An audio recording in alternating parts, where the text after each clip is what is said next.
संजय बलराज दत्त का जन्म 29 जुलाई 1959 को मुंबई, भारत में एक प्रतिष्ठित बॉलीवुड परिवार में हुआ था। वह प्रसिद्ध अभिनेता दंपत्ति सुनील दत्त और नरगिस दत्त के पुत्र हैं, जिन्होंने न केवल कला बल्कि राजनीति और सामाजिक सक्रियता में भी अपनी छाप छोड़ी है। संजय अपनी दो बहनों नम्रता दत्त और प्रिया दत्त के साथ एक प्रेमपूर्ण किंतु अस्थिर घर में पले बढ़े। उनकी चचेरी बहन जहीदा हुसैन एक अभिनेत्री थीं जो 60 और 70 के दशक में लोकप्रिय थीं, जबकि उनके एक अन्य चचेरे भाई युवराज दत्त कम प्रसिद्ध हैं। रावलपिंडी, अब पाकिस्तान में, के पंजाबी वंश के संजय की हिंदू और मुस्लिम विरासत मिश्रित है, जो उन्हें अपने माता-पिता से विरासत में मिली है। उन्होंने अपने पिता द्वारा निर्देशित फिल्म रॉकी 1981 से अपने करियर की शुरुआत की और वहीं से मनोरंजन उद्योग में उनका लंबा करियर शुरू हुआ। संजय का जीवन न केवल एक सुपरस्टार की महिमा के बारे में है, बल्कि वर्षों के दर्द, कारावास और खुद को खोजने के निरंतर प्रयासों के बारे में भी है। संजय दत्त का करियर एक मोटी किताब है, जिसमें शानदार घटनाओं के साथ-साथ आंसुओं, असफलताओं और आश्चर्यजनक घटनाओं के पन्ने भी शामिल हैं। जब 1981 में रॉकी फिल्म शुरू हुई, तो संजय तुरंत ही ध्यान का केंद्र बन गए। फिल्म एक ऐसे युवक की कहानी है जो पारिवारिक क्षति के बीच खुद को स्थापित करने के लिए संघर्ष कर रहा है, जिसने उसके दिल पर गहरा असर डाला है। और संजय अपने करिश्माई रूप और संवेदनशील भावों के साथ बॉलीवुड के नए आदर्श बन जाते हैं। हालांकि प्रारंभिक सफलता जल्द ही व्यक्तिगत त्रासदी से ढक गई, जब फिल्म की रिलीज से ठीक पहले उनकी मां नरगिस की अग्नाशय के कैंसर से मृत्यु हो गई। संजय अवसाद में चले गए और दर्द से बचने के लिए शराब और नशीले पदार्थों का सहारा लेने लगे, जिसके कारण अगले वर्षों में उनका करियर ठप्प पड़ गया। रॉकी के बाद संजय ने विधाता 1982 और मैं आवारा हूं 1983 जैसी कई फिल्मों में अभिनय किया, लेकिन वे अपेक्षित सफलता हासिल करने में असफल रहीं। वह अपने माता-पिता की छाया से बचने के लिए संघर्ष करता है और यह साबित करता है कि वह सिर्फ एक पारिवारिक उत्तराधिकारी से कहीं अधिक है। लगातार असफलताओं ने उन्हें अपनी प्रतिभा पर संदेह करने पर मजबूर कर दिया, और उस दबाव पर भी जिसके तहत वे दोनों भारी जानकारी को आधार बनाकर प्रस्तुत करते थे। उन्होंने एक बार कहा था कि कई रातें ऐसी होती थीं जब वह अपने कमरे में अकेले बैठे खाली शराब की बोतलों को देखते थे और रोते थे, क्योंकि वह असहाय महसूस करते थे। लेकिन संजय ने हार नहीं मानी। उन्हें पुनः प्रेरणा मिली नाम 1986 नामक अपराध फिल्म के माध्यम से, जो उनके लिए एक महत्वपूर्ण मोड़ साबित हुई। अपराध के चक्रव्यूह में फंसे लेकिन अभी भी मुक्ति की चाहत रखने वाले व्यक्ति विजय की भूमिका ने उन्हें व्यापक पहचान दिलाई और एक मजबूत वापसी का संकेत दिया। 1990 का दशक संजय दत्त के लिए सुनहरे दिन थे। उन्होंने थानेदार 1990, साजन 1991 और सड़क 1991 जैसी फिल्मों से अपनी पहचान बनाना जारी रखा, जहां उन्होंने एक्शन से लेकर रोमांस तक विभिन्न प्रकार की भूमिकाएं निभाईं। खलनायक 1993 एक और व्यंग्यपूर्ण फिल्म है, जिसमें बल्लू नामक एक दुर्दांत अपराधी ने अभिनय किया है, जिसकी नकली आजादी उसे खोज लेती है और उसे एक शीर्ष सुपरस्टार बना देती है। हालांकि अपनी शक्तियों के चरम पर संजय को 1993 में मुंबई बम विस्फोटों में शामिल होने के कारण गिरफ्तार कर लिया गया, एक ऐसी घटना जिसने उनके जीवन को हिलाकर रख दिया। उन्हें अवैध हथियार रखने का दोषी ठहराया गया और आयरन सॉन्ग के बाद के वर्षों में उन्हें अपनी गलतियों के लिए वास्तविक दंड का सामना करना पड़ा। जेल में वह एक सामान्य कैदी की तरह काम करते थे, कागज के थैले बनाकर प्रतिदिन कुछ रुपये कमाते थे और बाहर इंतजार कर रहे अपने परिवार के बारे में सोचकर चुपचाप रोते थे। 2016 में ब्रेक लेने के बाद संजय ने भूमि द 77 के साथ वापसी की और कलंक 19 और केजीएफ चैप्टर 2 22 जैसी फिल्मों में अभिनय किया, जहां उन्होंने खलनायक अधीरा की यादगार भूमिका निभाई। यद्यपि अब वह पहले की तरह शीर्ष पर नहीं है, फिर भी उन्होंने ईमानदारी और निरंतर प्रयास के माध्यम से अपना आकर्षण बरकरार रखा है। मुन्ना भाई एमबीबीएस 2003 में एक भावनात्मक दृश्य को फिल्माते समय जब वे सेट पर रो पड़े थे, वह सिर्फ अभिनय ही नहीं था, बल्कि उनके दिल की बात भी थी। संजय ने एक बार कहा था कि हर भूमिका उनके लिए अपनी गलतियों को सुधारने और दर्शकों को खुशी देने का एक अवसर है। जिन्होंने उनके सबसे बुरे दिनों में भी उनका साथ नहीं छोड़ा। संजय दत्त के जीवन में सबसे बड़ा दुख जेल में बिताए वर्ष या उनके करियर की असफलताएं नहीं थीं, बल्कि 1991 में उनकी मां नरगिस का निधन था।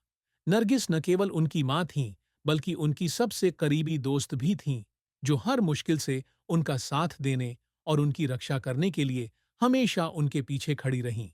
जब उन्हें पता चला कि उन्हें अग्नाशय का कैंसर है, तब संजय इतने छोटे थे कि वे इस रोग की गंभीरता को पूरी तरह समझ नहीं पाए। वह उनके अंतिम दिनों में उनके साथ थे, अस्पताल में उनका हाथ थामे हुए थे और चमत्कार के लिए प्रार्थना कर रहे थे। जिस दिन उनकी मृत्यु हुई, संजय को ऐसा लगा जैसे पूरी दुनिया रुक गई हो। उन्होंने एक बार कहा था कि वे तब तक रोते रहे जब तक उनके आंसू समाप्त नहीं हो गए। वे अपनी मां के ताबूत के पास बैठे रहे और उन्होंने यह निर्णय लिया कि वे उनकी मां को बचाने के लिए कुछ नहीं कर सकते। अपनी मां को खोना संजय के दिल में एक ऐसा घाव है जो कभी नहीं भरेगा। वह शराब और शैतान के चक्रव्यूह में फंस गया तथा अपने पीछे छोड़ी गई शून्यता को दूर करने का प्रयास करने लगा। अगले वर्षों में जब भी वह नरगिस का जिक्र करते तो अपने आंसू नहीं रोक पाते थे। उन्होंने एक बार कहा था कि यदि वह अपनी मां के साथ एक दिन बिताने के लिए सब कुछ, प्रसिद्ध, पैसा, करियर त्याग सकें तो उन्हें कोई नहीं रोकेगा। उनका दुख तब और गहरा हो गया जब उन्हें एहसास हुआ कि वह उनकी बात की सफलताओं को नहीं देख पाएंगी और न ही उनके पोते पोतियों से मिल पाएंगी।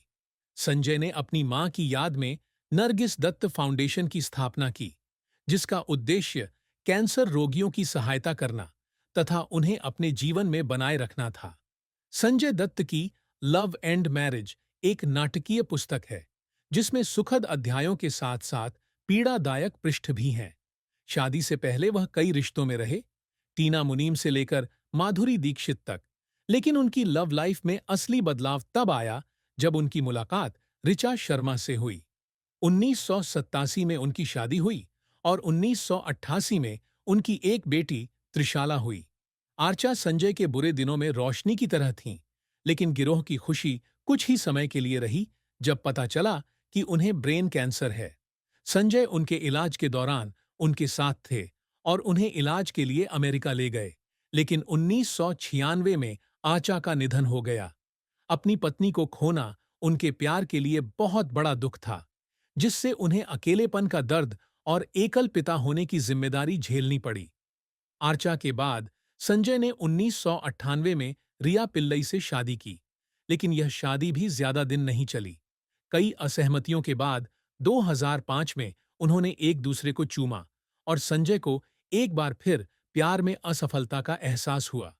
2008 तक उन्होंने मान्यता दत्त के साथ अपनी दोस्ती स्थापित कर ली, जिनसे उन्होंने गोवा में एक निजी विवाह समारोह में विवाह कर लिया। मान्यता ने उनके जीवन में स्थिरता ला दी और 2010 में उनके जुड़वां बच्चे शाहरान और इकरा हुए। हालांकि मान्यता के साथ उनके विवाह में दरार भी आई, खासकर 2013 में उनकी गिरफ्तारी के बाद। मान्यता उनके साथ खड़ी रहीं, लेकिन संजय ने स्वीकार किया है कि उन्हें अपने जीवन में उन्हें खींचने के लिए दोषी महसूस हुआ। 2024 में 16 साल साथ रहने के बाद अपने प्यार की पुष्टि के लिए उन्होंने विवाह समारोह आयोजित किया, जो इस बात का प्रमाण है कि दुख के बावजूद उनका प्यार अभी भी सभी चुनौतियों पर विजय प्राप्त करता है। संजय दत्त की किस्मत बॉलीवुड में उनकी स्थिति और उनके अथक प्रयासों का प्रमाण है।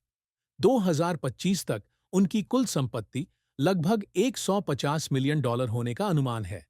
उनके पास मुंबई के पाली हिल में लाखों डॉलर की आलीशान हवेली है, जहां वह मान्यता और अपने बच्चों के साथ रहते हैं।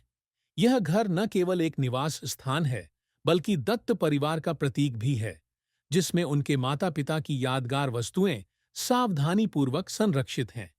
इसके अतिरिक्त पुणे के बाहरी इलाके में उनका एक फार्म हाउस भी है, जहां वह अक्सर शहर की भागदौड़ से बचने के लिए आते हैं। संजय के पास फेरारी से लेकर हार्ले डेविडसन तक हल्के लाल रंग की कारों का संग्रह भी है, जो गति के प्रति उनके जुनून को दर्शाता है।